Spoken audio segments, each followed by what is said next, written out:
Welcome back to Senpai Channel. Kita lanjutkan kembali pembahasan kita mengenai PP pasal 21 untuk pegawai tidak tetap. Dan pada chapter ini kita akan membahas mengenai penghitungan PP pasal 21 atas penghasilan yang diterima oleh pegawai tidak tetap sebagai penerima upah satuan dan juga penerima upah borongan. Ya, bagaimana cara penghitungannya? Mari kita bahas bersama-sama. Ya, kita langsung ke contoh supaya lebih mudah dipahami. Nur Azizah menikah dan memiliki satu orang anak.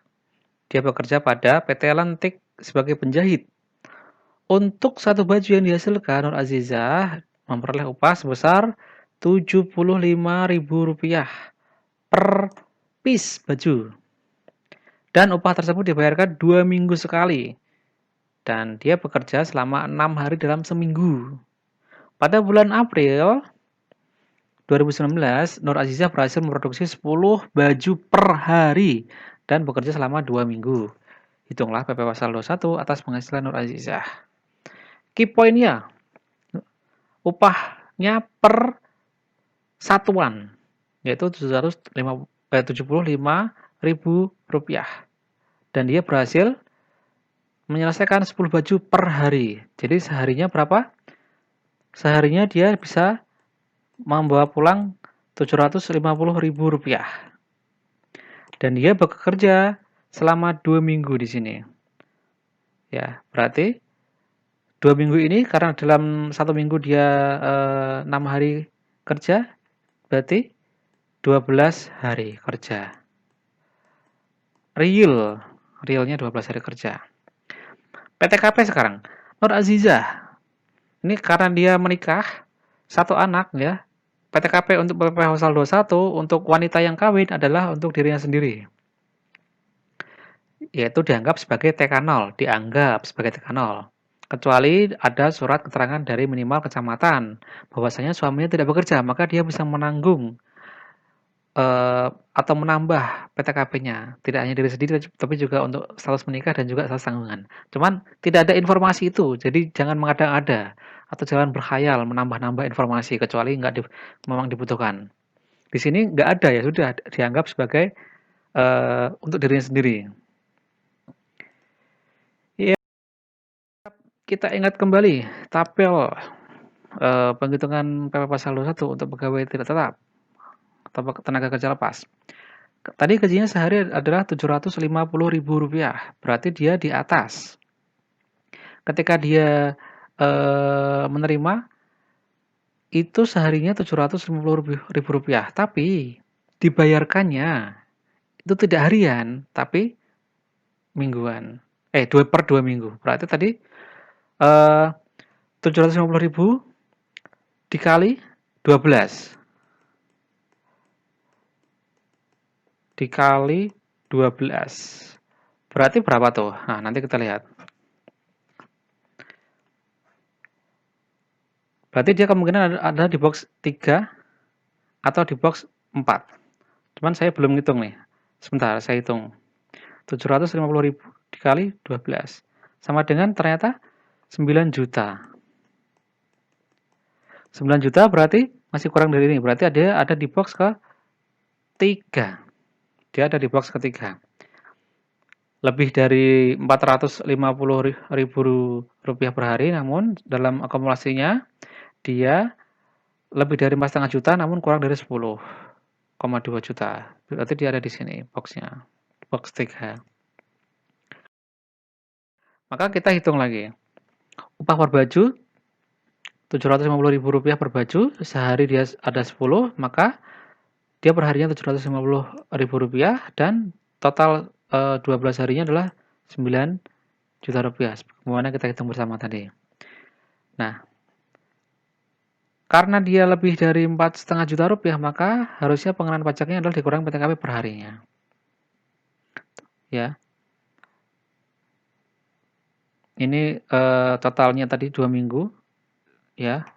Dalam 1 bulan dia hanya bekerja 2 minggu saja. Jadi 2 minggu yang lain dia tidak bekerja. Jadi totalnya dalam 1 bulan itu dia menerima Rp9 juta. dan dikurangi PTKP harian, yakni TK0. TK0, ya tadi kan sudah dijelaskan TK0-nya. Maka seharinya adalah Rp150.000 dikali 12 hari sama dengan 1,8 juta rupiah. Ingat bahwasanya ini adalah 54 juta rupiah dibagi 360 360 hari ya. Asalnya dari sini ya.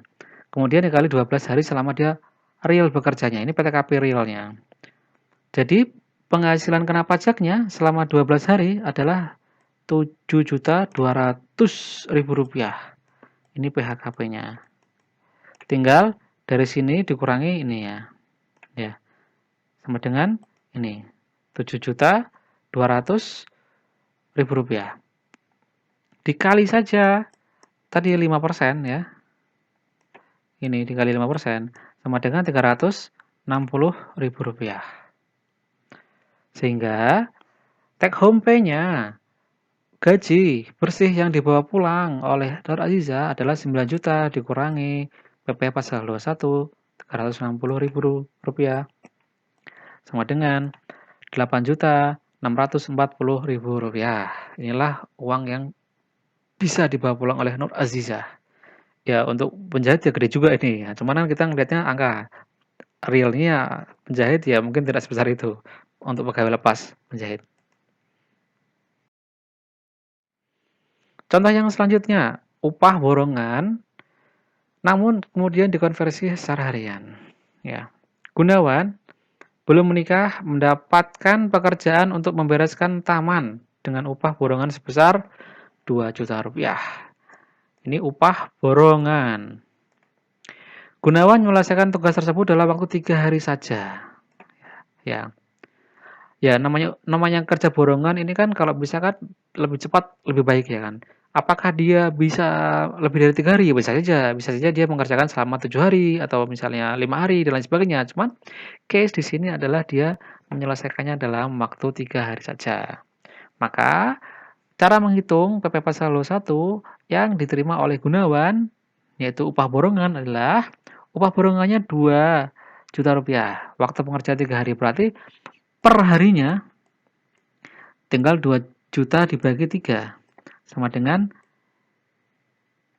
666.667. Wah, ini angkanya nggak bulat nih, nggak enak nih. Terus ini PTKP harian ya. Ini kan dia masih harian ya. PTKP harian ya.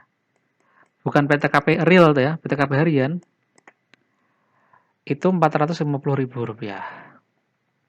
Maka penghasilan kena pajak seharinya adalah Rp216.666.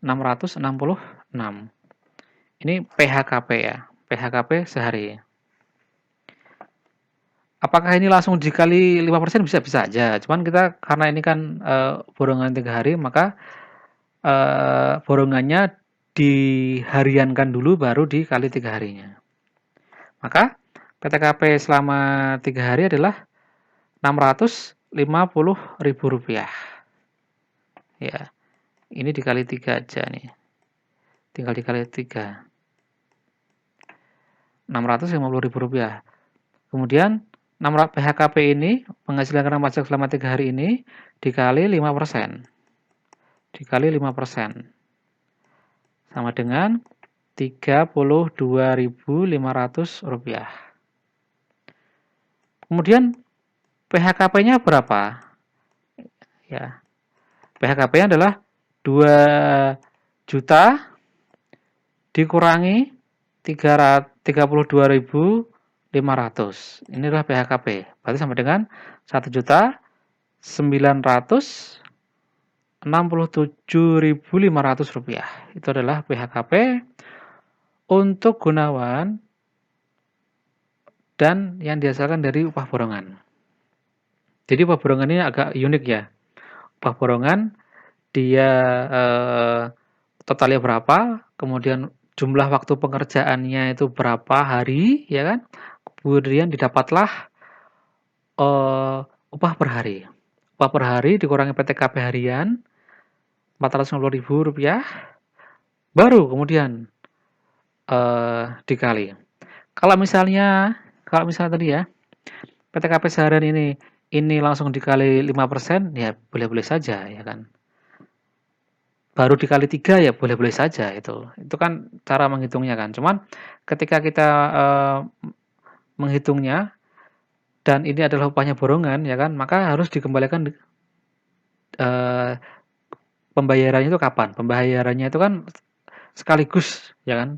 2 juta sekaligus itu kan dibayarkan sekaligus. Bahwa PP Pasar 21 itu terutang ketika dibayarkan, ya kan? Ketika dibayarkannya itulah terutang yang sebenarnya. Kalau misalnya pada hari pertama, hari kedua itu kan belum ada pembayaran tuh, belum ada pembayaran. Pada hari ketiga, nah itu dibayarkan sekaligus. Atau misalnya ketika di depan juga bisa juga, cuman ketika dibayarkan di depan kan tidak tahu dia bayarnya selesainya itu berapa hari. Ya, dari sini kan tidak diketahui itu. Di sini kan diketahuinya adalah dia upah borongan, ya kan, kemudian diketahui jumlah harinya. Maka bahasa lusutannya bisa dihitung dengan lebih mudah. Oke, demikian dari Senpai Channel. Jangan lupa untuk subscribe, like, comment, and share untuk pembelajaran kita bersama.